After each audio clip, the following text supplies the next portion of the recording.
tal? Bienvenidos a La Pepa. Este es un programa de Canal Capital y lasillavacía.com, donde buscamos explicar en profundidad los temas que son de interés para usted. El 2017 comenzó con una reforma tributaria. Esta fue aprobada en plena época navideña al final del año pasado. Una reforma que trae varios impactos, por supuesto, a la economía de los colombianos.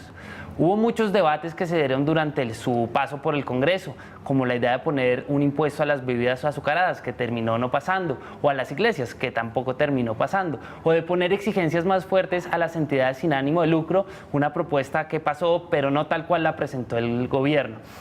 Unas propuestas se hundieron, otras pasaron y otras quedaron tal cual como las propuso el gobierno.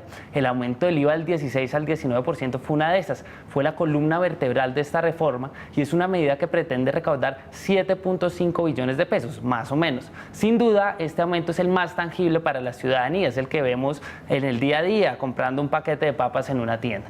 Y para entender los alcances de esta reforma, si es estructural o no, y cómo afecta a los ciudadanos del común, a las empresas y en general a la economía, tenemos a dos expertos en el tema. Ellos son María Cristina Ramírez, ella es consultora en materia de impuestos, es especialista en derecho tributario y es abogada de profesión. Bienvenida.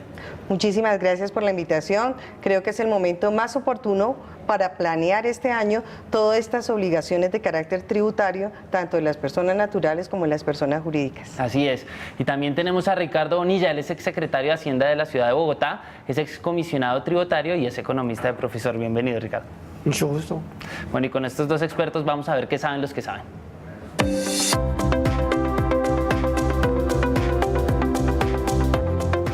María Cristina, ¿fue una reforma tributaria estructural? En mi concepto, no. Creo que el gobierno nacional, con el gran déficit que hay en este momento, presentó una reforma cuyo objetivo era obtener recaudo, sí tratando de efectuar unos controles a nivel de fiscalización y de tratar de abarcar un gran número de contribuyentes que presentaran un mayor recaudo dentro del sistema tributario nacional.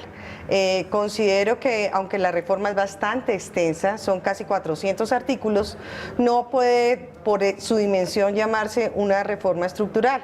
En mi concepto estructural es que simplifica este sistema tributario. Nuestro sistema tributario nacional es un sistema tributario completamente denso, donde los contribuyentes nos vemos abocados a un sinnúmero de obligaciones de carácter tributario, como es el solo hecho de facturar, resolución de facturación, presentar información exógena, las declaraciones tributarias, el sistema, nos vemos con altas cargas tributarias, el sistema de las retenciones frente a otros contribuyentes y un gran número de normas y normas que requieren reglamentación, pero adicionalmente requieren interpretación vía conceptos jurídicos. Entonces, el tema jurídico, en vez de ser un sistema que se haya simplificado, pues al contrario, considero que se amplió y no por ese hecho puede decirse que sea una reforma estructural. Ricardo, esta reforma se presentó en medio de un déficit económico grande que buscaba tapar unos huecos, pues que obviamente era necesario hacerlo. ¿Eso hace que esta reforma sea menos estructural? En realidad, la reforma debía ser estructural si hubiera equilibrado las cargas de los colombianos. Eso no se logró, ya le explico. Esta reforma tiene el inconveniente de que puso la plata, las necesidades de plata por delante y entonces se concentró efectivamente en IVA. Y lo de renta quedó prácticamente a un lado.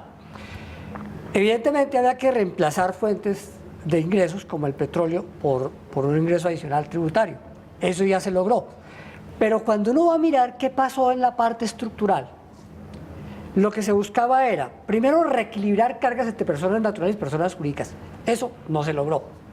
Segundo, reequilibrar cargas entre las personas jurídicas en términos de reducir y eliminar beneficios tributarios. Los beneficios más importantes se siguen manteniendo. ¿Qué son cuáles? Zonas francas, acuerdos de seguridad jurídica, hoteles y otros, ahí están, permanecen. Y esos eran los que hay que eliminar. Porque hoy lo que tenemos con esa estructura es una serie de beneficios para unos pocos y unas cargas muy fuertes para los demás. Que eso es lo que produce la gran evasión y elusión que hoy tenemos.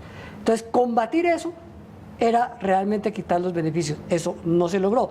Hoy esta reforma simplificó renta, en el sentido de que usted ya no tiene IMAS, IMAN, la renta de las personas naturales se va a un solo formulario, y simplifica a personas jurídicas también, pero no logra el equilibrio y el propósito central, que era que el sistema tributario mejorara los índices de distribución del ingreso, no se hace.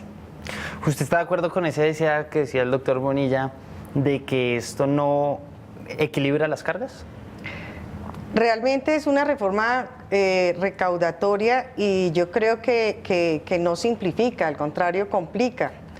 Cambiamos en el caso de las personas naturales de un sistema que lo que llamábamos comúnmente régimen ordinario, donde la depuración iba de ingresos, costos, gastos, las deducciones, a obtener una renta y una tarifa. Pasamos a una reforma, la anterior, donde nos borraron todo ese sistema y nos volvimos IMAN, IMAS, empleado y no empleado, como unas figuras completamente diferentes. Esa reforma anterior implicó aproximadamente unos 90 decretos reglamentarios para entenderla. Y hoy con esta nueva reforma tributaria nos cambiaron todo lo que medio ya teníamos listo y nos pasaron a un sistema cedular. Entonces prácticamente todas las personas naturales... ¿Qué quiere decir eso del sistema cedular para sistema gente cedular, que no es sistema cedular es un... nos establece que tenemos que hacer 5 grupos de depuración para presentar Entonces está los colombianos de renta. Y hay 5 grupos. Hay 5 que grupos. Tipifica, digamos, por Exacto. decirlo de alguna forma. Entonces podemos decirlo. Grupos? Antes uno totalizaba su declaración de renta y decía, bueno, yo en el año me gané 50 millones, pero esos 50 millones, digamos que obtuve un total de ingresos de 50 millones frente a diferentes conceptos. Conceptos puede ser, tenía un CDT y ese CDT me produjo unos intereses. Tenía mi salario en una empresa donde estoy trabajando, digamos que el salario de 5 millones, y tenía dictado unas clases, entonces tenía un contrato de honorarios por servicios. Hoy queda que tengo que hacer por cada concepto que yo reciba una depuración independiente. Entonces, relaciono lo que tiene que ver por salarios, como rentas laborales, lo que recibo por arriendo o lo que recibo por el CDT o lo que recibo por intereses, eso lo coloco como rentas de capital y a cada ingreso le hago una depuración específica. No puedo hacer una deducción, por decir algo, intereses de vivienda, que era uno de los beneficios que teníamos las personas naturales, pues yo antes sobre esos ingresos de 50 millones le restaba mis intereses de vivienda en general. Aquí lo tengo que ubicar a uno solo de los ingresos dentro de la cédula que me corresponda, porque no puedo entrar a duplicar los beneficios como eran los intereses de vivienda, los aportes voluntarios, ahorro de pensiones. Palabras más, palabras menos, se complicó más la forma. Se nos complica, claro. Yo pienso que una persona natural debería prácticamente decir, yo gano tanto, yo depuro tanto y pago tanto. Ahorita tengo que tener a alguien que me diga, mire, su renta, si es por un arrendamiento, qué tipo de renta es y qué depuración le puedo hacer a esa renta. Pero es que las personas naturales no tenemos una sola renta. Es decir, no solo tenemos un ingreso, por decir algo, por salario, podemos tener un ingreso por un arriendo, podemos tener un ingreso por un CDT, bueno, es por diferentes conceptos. ¿Usted está de acuerdo, doctor Bonilla, que esta reforma complicó la cosa? No, realmente para las personas naturales las volvió a simplificar. Digamos que de pronto lo que se hizo fue retornar a la situación de 4 años atrás. En lugar de tener IMAN, IMAS y otras cosas, volvimos a la renta ordinaria. El tema celular tiene una situación que es interesante para revisar de aquí en adelante. La comisión le puso un énfasis al gobierno. Hoy las personas naturales con rentas de trabajo son las que siempre pagan. ¿Dónde están las rentas de capital? ¿Por qué las rentas de capital no están pagando? Entonces, esta es una forma de identificar dónde están esas rentas de capital, que son arriendos, intereses y dividendos, que se generó hacia otra discusión, que salió adelante el tema de dividendos, pero realmente salió con una situación que es más simbólica que cualquier otra cosa. Se aprobó impuesto a los dividendos, pero cualquier persona natural, que es la única que pagaría eso, que lo reciba, podría convertirse en una SAS y se acabó. Bueno, ya para aterrizar todos estos conceptos, y lo importante es que las personas que nos están viendo los entiendan, vamos a ver qué preguntan en la calle. Tengo una duda, ¿qué implicaciones tiene la reforma tributaria para nosotros? Cristina, uno de los puntos centrales de esto es el IVA, y ya lo decíamos en la introducción, tal vez ese es el que primero ve la gente. La gaseosa que compró ya no paga el 16 sino el 19. Le quitaron el impuesto a las bebidas azucaradas, entonces solo el 19. ¿Cómo afecta eso a las personas? Bueno, el impuesto al valor agregado es un impuesto indirecto, es decir, no tiene en cuenta si es rico o si es pobre. Es un impuesto que se da sobre el consumo. Entonces yo compro y a lo que yo compre, pues obviamente le aplico la tarifa correspondiente. En este caso pasamos del 16 al 19. Son 3 puntos que va a afectar pues obviamente la capacidad económica que tenemos los colombianos. ¿A quién afecta especialmente? Clase media, clase baja, en el sentido que con el ingreso que está obteniendo la persona, pues va a tener un incremento en cada producto que tenga IVA del 3%. Eso ya implica que se haga una planeación y un ahorro frente a lo que se estaba comprando anteriormente. El IVA es un impuesto que hay que verlo desde 3 ópticas, desde el punto de vista del productor, desde el punto de vista del Estado y desde el punto de vista del consumidor. Sí. ¿Por qué? El IVA desde el punto de vista del productor, el IVA podemos hablar de 3 tipos de bienes. Bienes gravados a la tarifa general, bienes exentos y bienes excluidos. Cuando hablamos de bienes gravados, son bienes en el cual tenemos una tarifa general y una tarifa del 5%. ¿Qué son cuáles? Digamos, y dependiendo de, digamos que la tarifa general son todos los bienes salvos aquellos que la misma ley defina que están excluidos, que están exentos o que están en la tarifa del 5%. Doctor Bonilla, ¿cómo le afecta al bolsillo de las personas este aumento del IVA? Mire, el IVA se quedó en este momento en una situación que no es la mejor.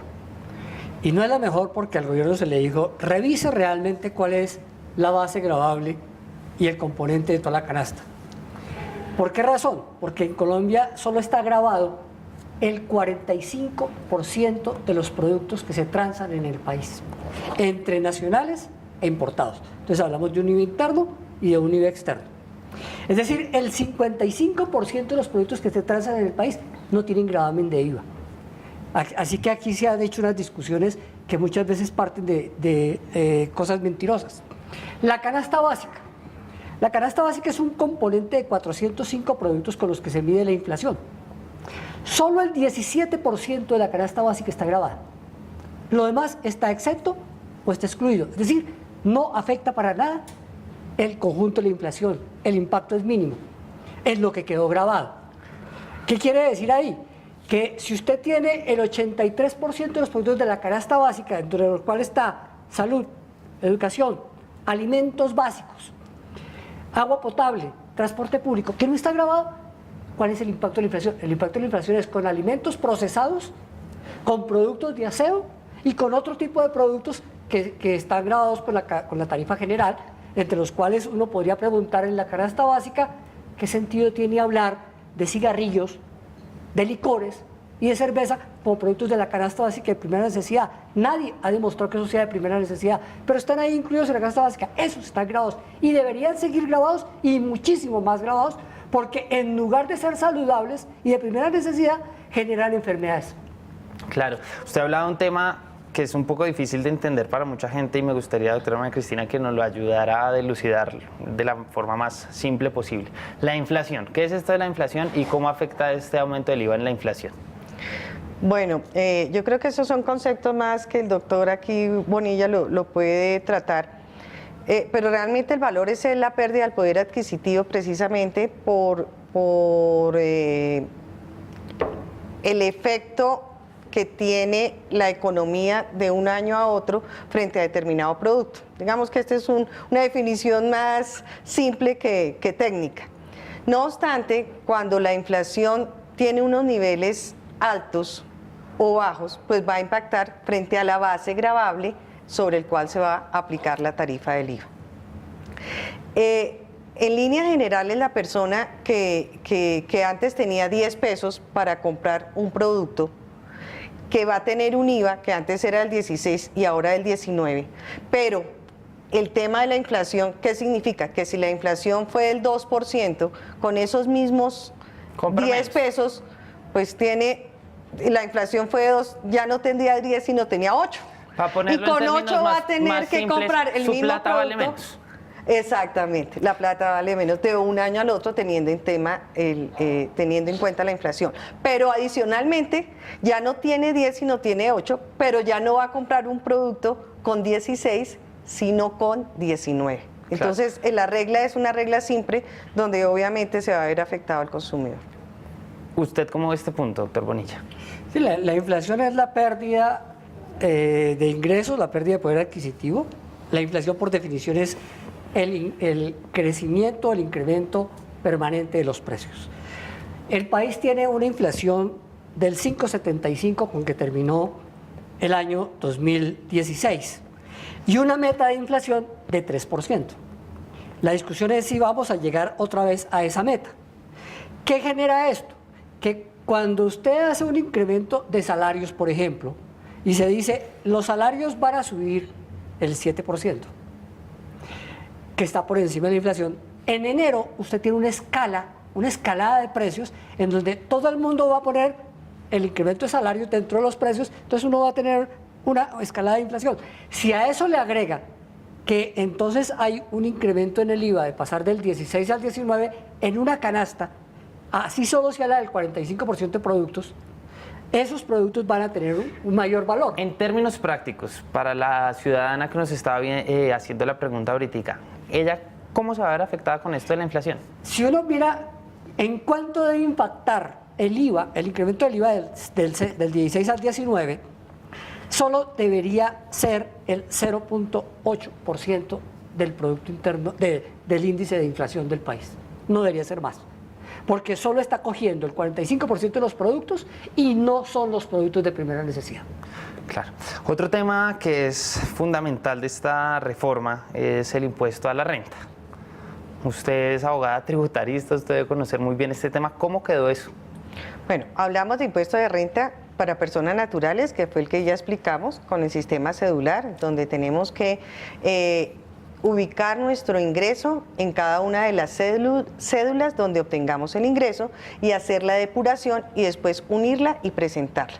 No puede haber una doble depuración en cada cédula, es decir, cada cédula tiene una depuración propia.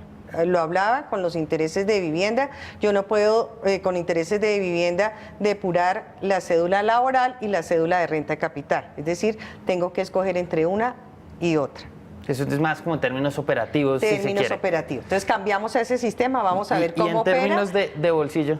Y en términos de bolsillo es gravoso, porque si yo antes podía, sobre 100, podía entrar a hacer una depuración sobre el total de mis ingresos, ahorita lo tengo sobre un límite especial que corresponde a la cédula sobre la cual estoy relacionando ese ingreso. Entonces, sí se va a ver afectado el tema de las personas naturales con el sistema cedular. Y las personas jurídicas pasan a un sistema, ahí también teníamos antes, digamos, 3 impuestos, aunque que iban relacionados un poco, que era el CRE y el impuesto sobre la renta. Desaparece con esta reforma tributaria el CRE para las personas jurídicas. Pasamos nuevamente al sistema, digamos, ordinario de personas jurídicas con una tarifa del 34 para el primer año y después al 33. Hasta el 32, ¿no? De acuerdo. En 2019. De acuerdo. Pero con personas jurídicas implementamos el sistema de las normas internacionales de contabilidad. ¿Qué pasó? Aquí en Colombia teníamos una contabilidad, digamos, nacional, llamémoslo así, cuya base jurídica normativa era el decreto 2649. Con esta reforma tributaria se dice que las personas jurídicas que llevan contabilidad, obviamente todas llevan contabilidad las personas jurídicas, tienen que aplicar esa contabilidad y los efectos tributarios para las personas jurídicas va a ser con base en ese nuevo modelo de normas internacionales de contabilidad. Bueno, vamos a ver cuál es la pepa de este asunto.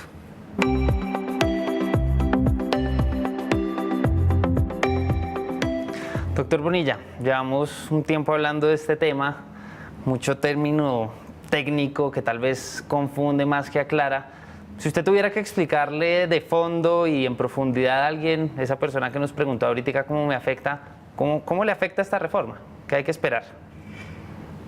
Pues en general, a las personas jurídicas les redujo la carga, en general. Las personas jurídicas, usted o yo. Las personas jurídicas. Jurídicas, las empresas. Las perdón. empresas. En general, le redujo la carga, eliminó el CRE y la sobretasa del CRE, dejó renta, volvió al sistema ordinario y le puso una sobretasa que todavía mantiene y que se va a ir eliminando poco a poco. Las personas y que naturales, esa sobretasa usted y yo, ¿cómo nos va? les sustituyó a antiguos parafiscales que no volvieron a aparecer. Es decir, las empresas, las personas jurídicas salieron beneficiadas. Las personas naturales, queda simplificado en términos de que se reduce el IMAS, el IMAN y volvemos a la renta personal ordinaria, pero la intención es identificar qué pasa con las rentas de capital y no que siempre queden grabadas las rentas de trabajo, que son los que siempre pagan, son los paganines porque no tienen por dónde escaparse. La idea es dónde están las rentas de capital. El dividendo. Los dividendos. Yo tengo una empresa, al final me dan un dividendo, eso no está tan claro. Si yo recibo un salario, ahí sí me están dando más duro. Cuando usted recibe un salario, automáticamente le hacen retención en la fuente. Cuando usted recibe dividendos, arrendamientos o Mejor intereses, dicho, así como dice, cuando vive de la renta. Cuando vive de la renta, usted no necesariamente está teniendo retenciones, ni tiene claridad de cómo se están declarando. Entonces, aquí un poco la idea es, ubiquemos dónde están las rentas de capital. Entonces, digamos que si aquí hay alguien que podría ser identificable, es el que tiene esas rentas de capital, porque ya el de las rentas de trabajo hace rato está identificado y aquí no hay nada novedoso para él. La novedad está con las otras rentas. Eso en materia de renta. Si vamos al IVA, el IVA no cambió la situación que se traía, no se resolvió el tema de los productos excluidos, no se resolvió el tema de los productos exentos, no se resolvieron problemas que conducen a la evasión y la elusión, se quedó con la misma canasta y lo único que hubo de novedoso fue pasar del 16 al 19. María Cristina, en 2 minutos, ¿cómo le afecta al bolsillo? ¿Cuál es el resumen de todo esto? Yo creo que bastante. El impacto grande para todos los colombianos es que pasamos de un IVA del 16 al 19. Ese es el más tangible. Sí, ese es el más tangible y realmente el recaudo, creo yo, en esta reforma tributaria está representado en este impuesto. ¿Y qué más? Digamos, cuando usted habla de la renta, ¿cómo queda? ¿Cómo es el resumen más allá de ese IVA? Obviamente, como bien lo dice el doctor, esta reforma trata de gravar a las personas naturales como nosotros en su integralidad. Entonces ya no se va solo a mirar el ingreso que yo tengo por servicios o por mi renta laboral, sino todos los ingresos. Y eso implica un mayor control por parte de la DIAN y obviamente implica que ese mayor control va a generar un mayor impuesto porque voy a tener que integrar dentro de mi depuración de renta pues todo lo que estoy recibiendo por diferentes conceptos. ¿Se le juega a pronosticar cuándo es la próxima reforma tributaria estructural? Claro que sí, estamos a 1 año, 2 años, lo más pronto posible, porque creo que con esta reforma no se soluciona ni el tema del déficit fiscal ni el tema de la reforma estructural. ¿Se le juega a la predictología? Es probable que requiera ingresos adicionales dentro de 3 o 4 años, pero si se quiere de verdad hacer una discusión estructural, es conveniente que el gobierno que entre en el 2018 la lleve y la ponga en práctica, pero no ponga en juego la búsqueda de ingresos nuevos, porque eso desnaturaliza el tema estructural. Es decir, no llegar a hacer una nueva reforma que ustedes dos coincidieron en que va a haber una pronta, sino pensar no en un monto, sino en una reforma. Pensar en una cosa que a costo cero equilibre las cargas. Bueno, doctor Bonilla y doctora María Cristina, muchas gracias por haber aceptado esta invitación. Y a todos ustedes esperamos que esto les haya servido de algo y les hayamos aclarado algo. Esperamos que así sea. Hasta aquí llega este programa, que es una alianza entre Canal Capital y lasillavacía.com. Si tienen otro tema, muchos de esta reforma tributaria se quedaron por fuera, pero prometemos aclararlo en otro programa. Escríbanos a @lasillavacía o @Canal Capital con el hashtag o numerar la pepa. Y cuéntenos qué tema les gustaría que le echáramos pepa en un próximo programa. Hasta la próxima.